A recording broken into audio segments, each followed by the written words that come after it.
Hey guys, welcome to my channel. My name is Jay, and in this video, I'll be talking about the web storage APIs.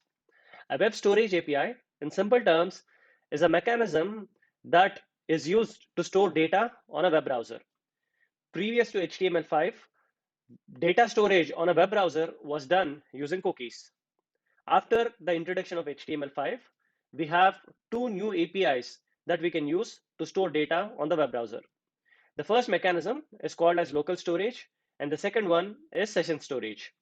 In this video, I'll be talking about how to use these two APIs that the HTML5 feature set provides, and also talk about the differences between them and build a project using these two APIs. Okay, so I have built this simple web page that lets a user enter some information and submit a form. To build this, I have used HTML, JavaScript, and CSS. So the HTML file has a Bootstrap library, bootstrap.min.js, that is the Bootstrap library linked to it. So this gives us some default stylings for the form. So I have used the form fields and this input range and the select button for these elements to look this way. These are all the styles are coming from Bootstrap. And I've also added my own CSS file where I was able to add some background color to it and add some extra margins and paddings to the elements on the form.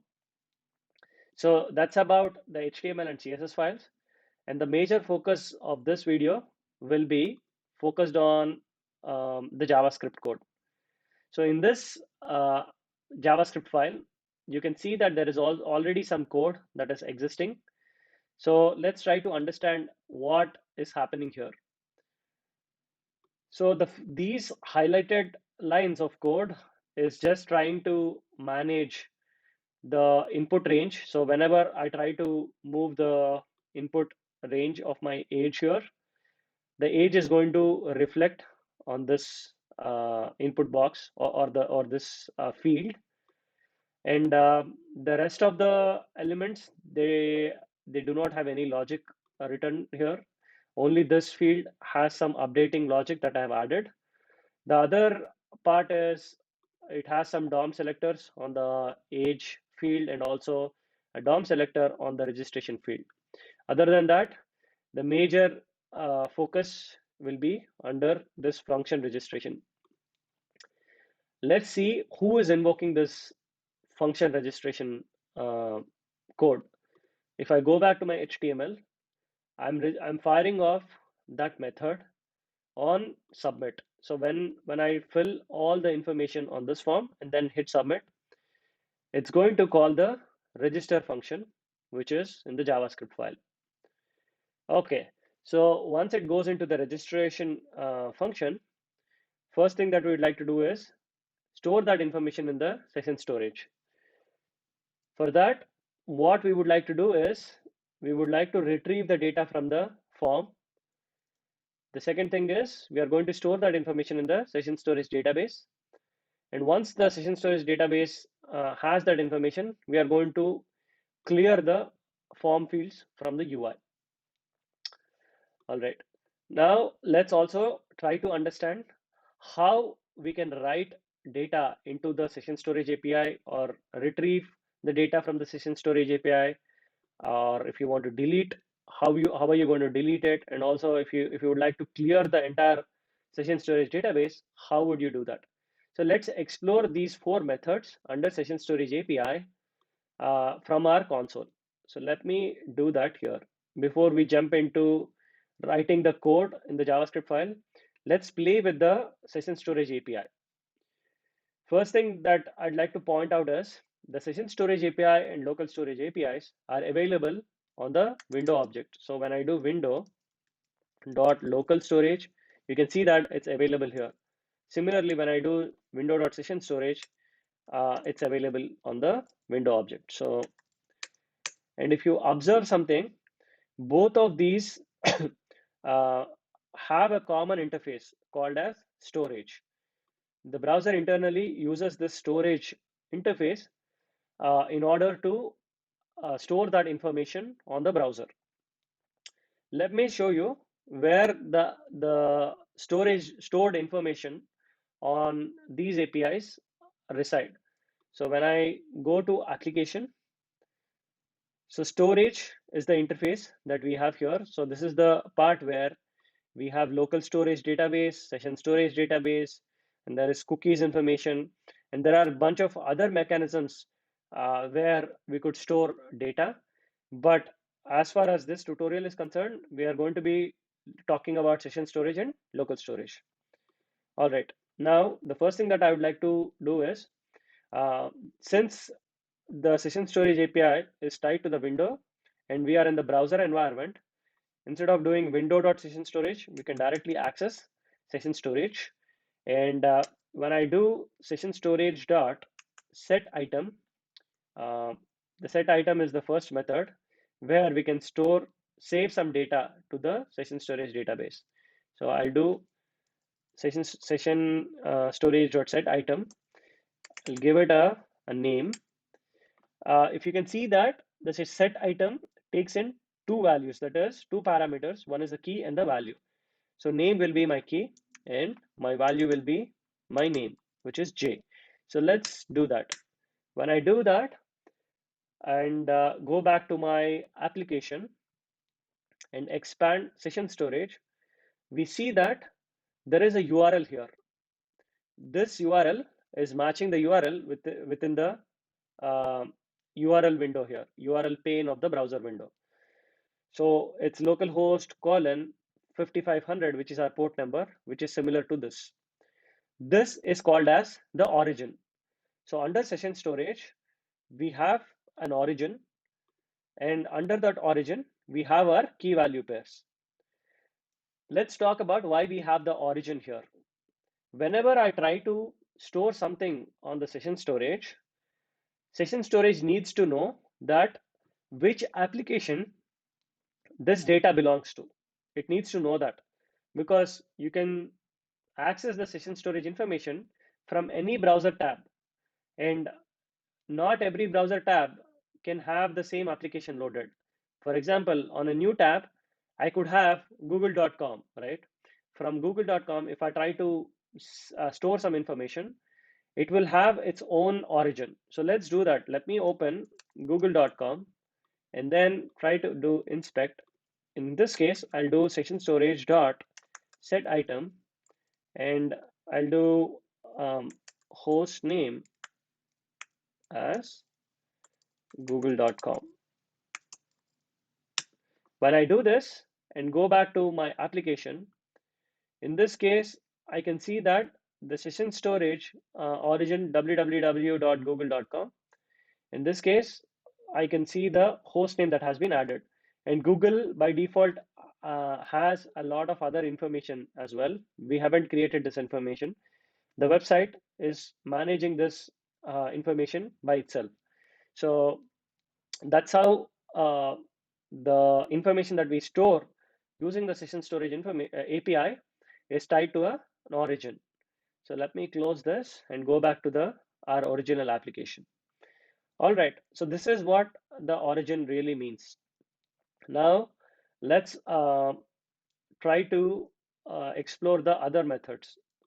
The other method is when I do session storage dot get item, this takes in the key. It only takes in one parameter, which is the key. So the key will be name in this case. When I do that, it's going to give me the value.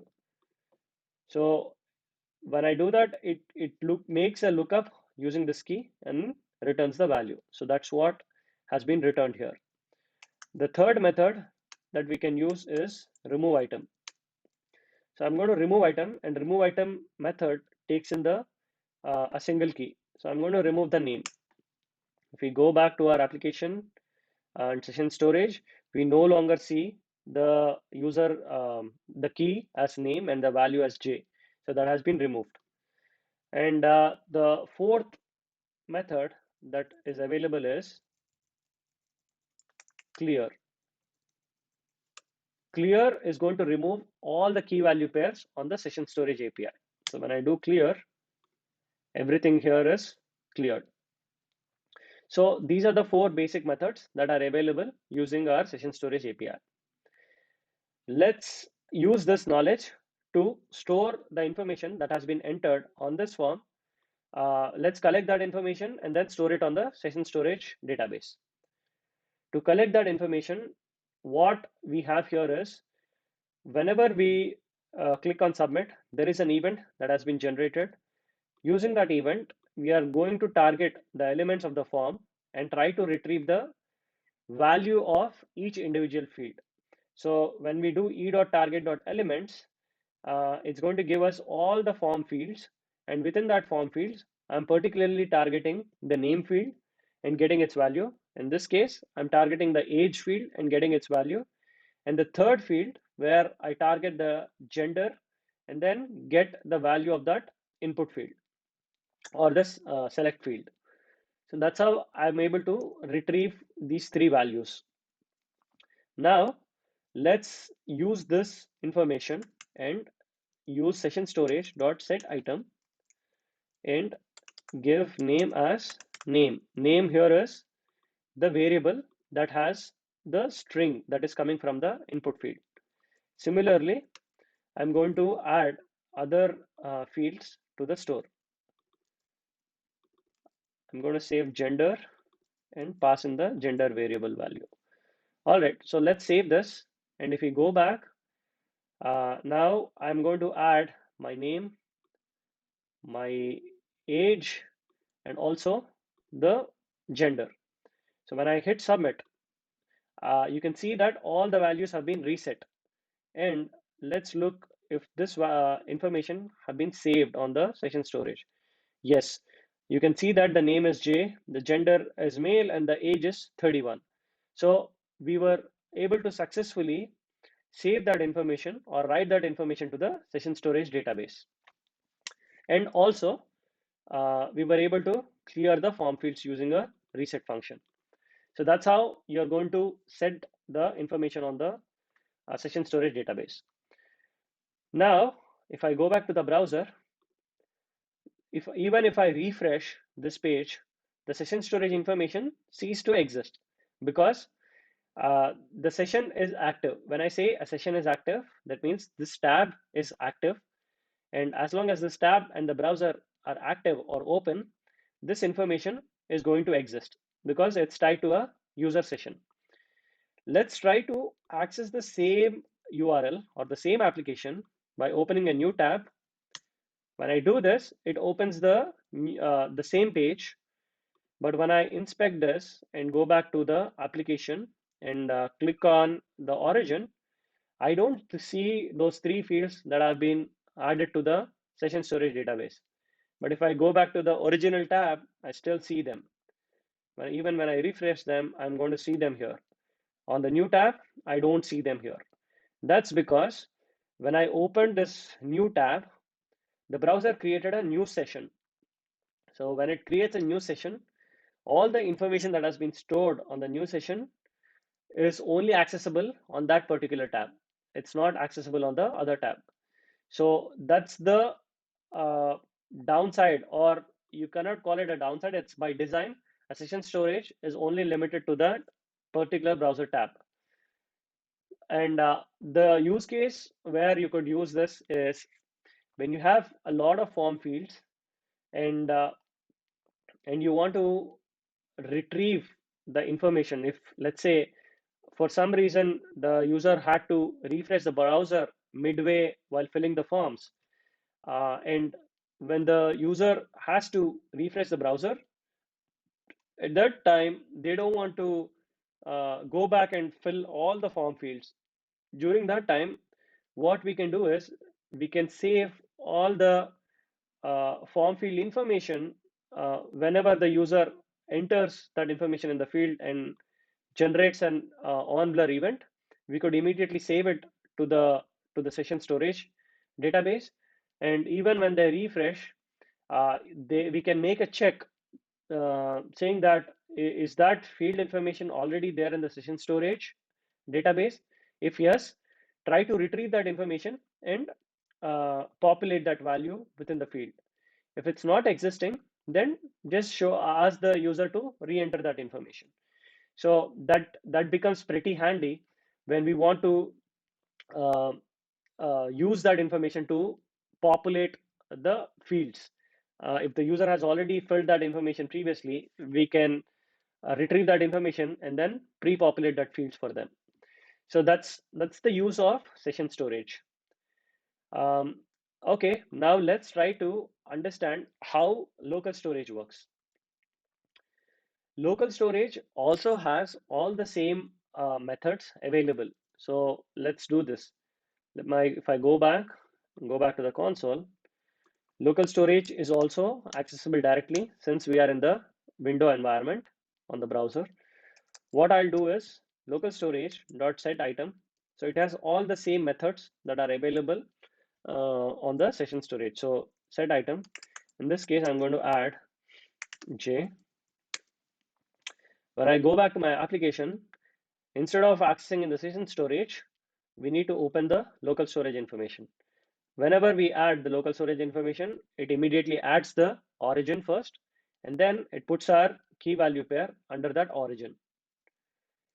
Let's add one more field, maybe age,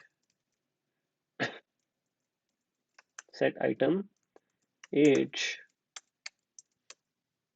and this age will be a number. There has to be a comma here. When I go back, I can see my age is 31, and then the key value pair exists here. I can also do the same thing where I can get item and then only pass in the key. There's a typo in here, so get item. So this gives me the right value. It gives me 31. You might have observed that in session storage and local storage, in this case, I have passed in a numerical value, which is 31. But when we do a get on that, it gives me a string. So this is a very important thing to note.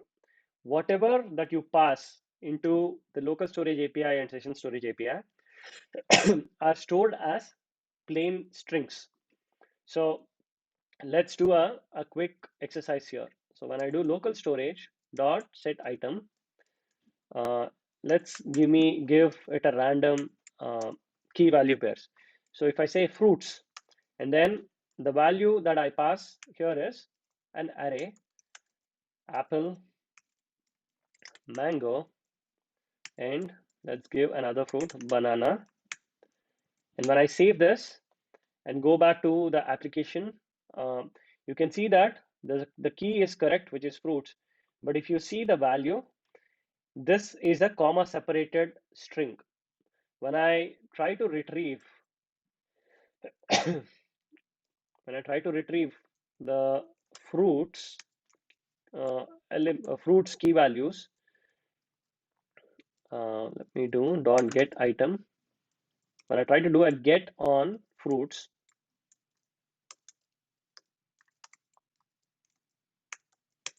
this gives me a string with comma separated values. So it has converted it into a string, and then it has saved it into the database.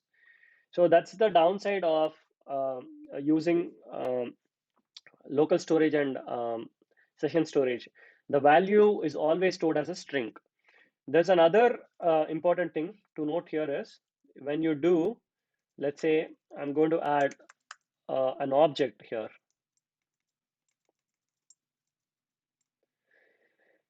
In this case, let's say I add name as J and value, name as J and age as 31, and give this a key of user. Let's say I set an item called user where the value is an object.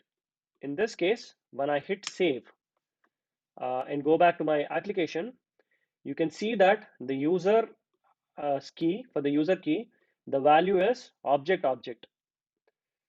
So what has happened here is it has converted this object into a string. So that's why it saved that as object.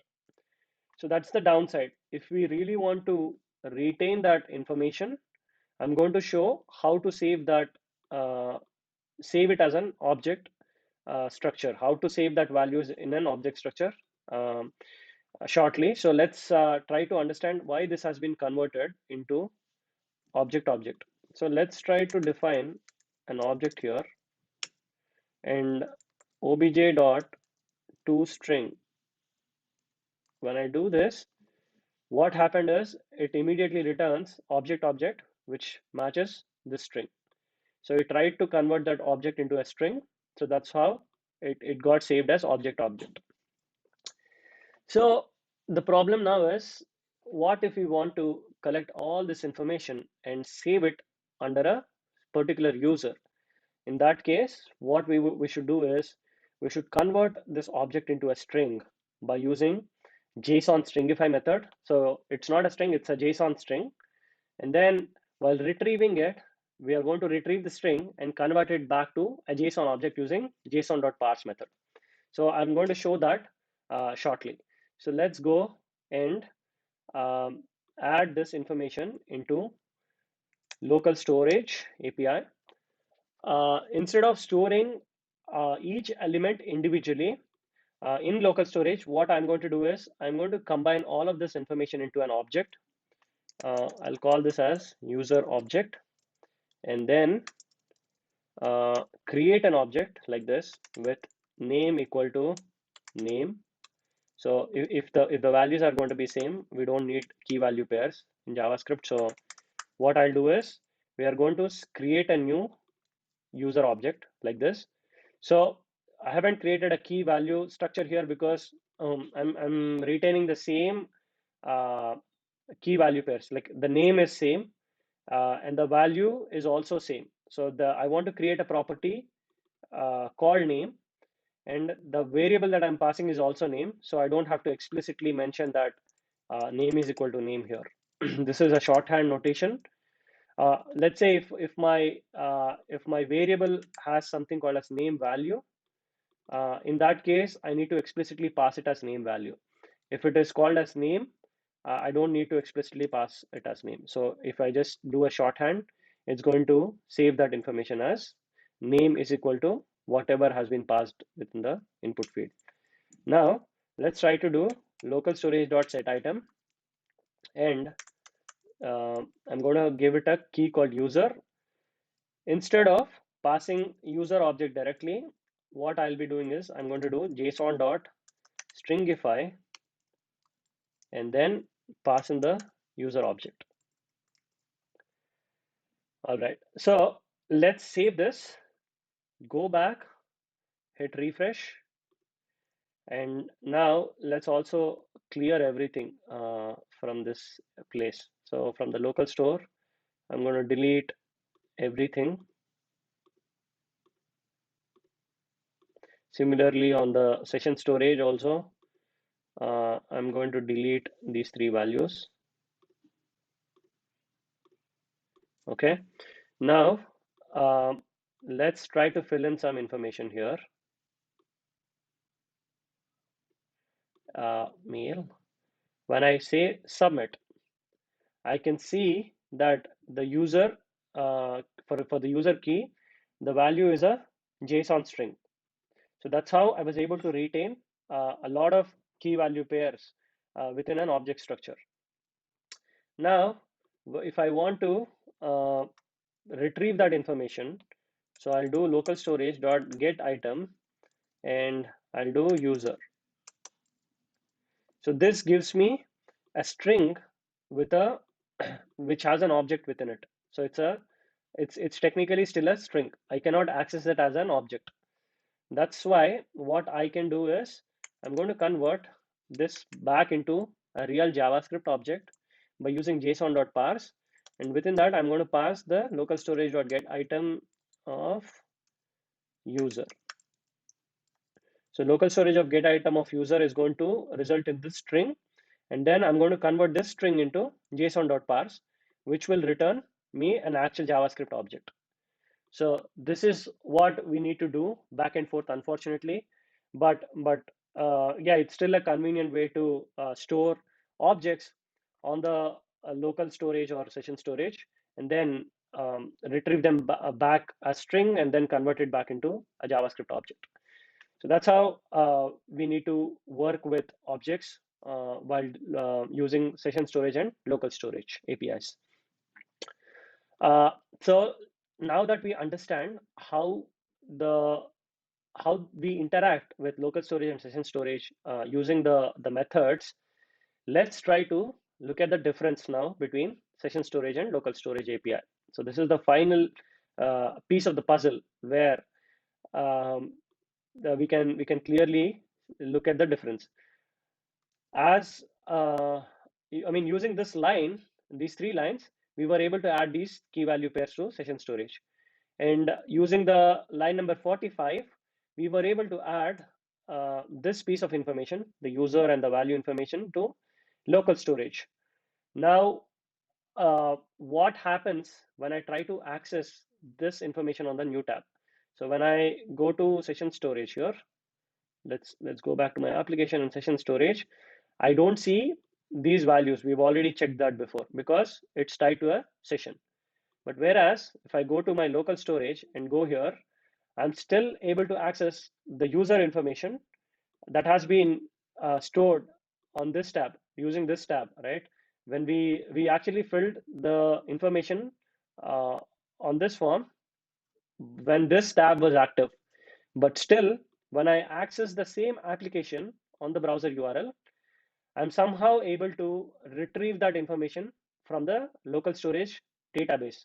That's because the local storage database is persistent storage mechanism. It uses the persistent storage mechanism and it's accessible across different tabs. The only thing is you need to be you need to be part of the same uh, origin. So it's tied to an origin. Since my URL is showing the application which is matching this origin, I'm able to access this local storage information. But let's say if I open google.com and then try to inspect and go to application, in this case, I don't even see that local storage information. So we don't have to worry that any application will be able to access our local storage information. It's tied to an origin. So that's how we can be sure that as long as the user is accessing our application, they'll have access to our local and session storage information. So, and then the session storage information, we've already discussed uh, the rules by which they can access session storage information. It has to be on that particular active session. Otherwise, they won't be able to access it. So that's about the differences between local storage and session storage information. Now, when would you use a local storage versus session storage? To answer that, I can give you a good example. So if you want to store some information like a user setting or certain things, in that case local storage makes a lot of sense. But if you want to store something that is transitional data, that is when you are doing some sort of action like filling a form, um, which is like an incomplete action, that's when you want to store that information in the session storage so that you can immediately retrieve it from the session storage database. But if you want to access it again and again at a later part of time, when you actually close the browser window or tab, session storage wouldn't work because that information is cleared when the tab is closed. So that won't work. Session storage won't work for those kind of scenarios. I'll also show you one example where I use something called as uh, Carbon. There's a website that I use. Let me try to pull that information from my other browser window. So yeah, so here is a website that I use to create code snippets. In this case, whenever I open it, so let me close this and again open it. Whenever I open it, it knows that it has to show this purple background, right? And how does this know? how does this website know that it has to show that? And this is personalized to me as a user. So when I go to application and go to local store and carbonnow.sh, and you can see that carbon state. In the carbon, within the carbon state, you can see that there's a lot of properties here, and the background color here you can see is having the RGB values, which will result in this color. Now pay attention to this value. When I change this to, let's say, a random color, the values have changed. So as and when I change the background color of my settings here, it's actually updating the local store information. And let's say I finalize this color as my background. I'll copy this URL, close the browser, and let's say in the future I try to access the same website to create another code snippet. It will immediately know that this is the color that I want to have as my background. So it has retrieved that information from my local storage database. So that's the use of local storage API. Just to give you an example of when you would like to use this sort of storage mechanisms. All right, so that's the difference between local store and session storage information. Last thing that I would like to touch upon is to talk more about the origin here. So an origin here comprises of three different pieces. So let me try to copy that information here. So let's say, let me write it down. Let's do this outside of our code. So origin, right? Origin is something that comprises of a protocol, which is, in this case, let's put it on another line.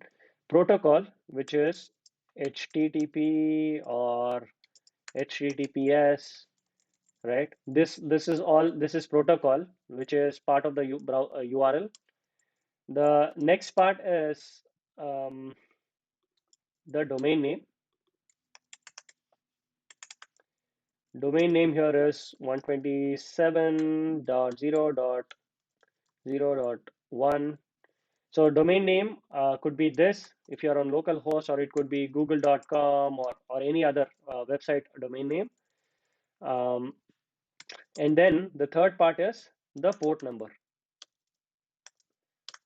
Port number is, in our case, it's 5500 for the current application that we are using.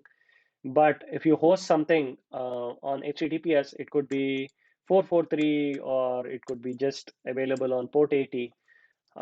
So basically, these three parts comprise, these three parts combine together forms an origin.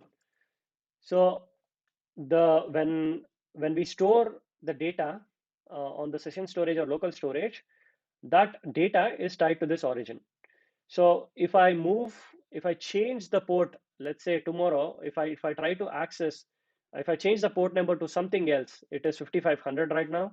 But if I change it to 5600, right? If I change my port number to 5600 in future, I won't be able to access the local storage information, because the local storage information that I originally created was tied to 5500. Similarly, if I change the domain name to something else, if it is google.com now and if it is alphabet.com tomorrow, all the local storage information that is specific to me, myself, or the user, won't be available on that local storage database, because we have changed the domain name. So all the previous local storage information is not accessible at that time. Similarly, if we change the protocol from HTTP to HTTPS, we won't be able to access the local storage or session storage information. So yeah, that's all that I wanted to cover in this tutorial. Hopefully it is clear to you guys. If you have any other questions related to this topic, please type in your comments. I'm going to read all the comments and try to respond to each of your questions. So I'll see you in the next tutorial. Hey guys, if you've learned something from this video, like and share this video and consider subscribing to my channel. I'll see you in the next one.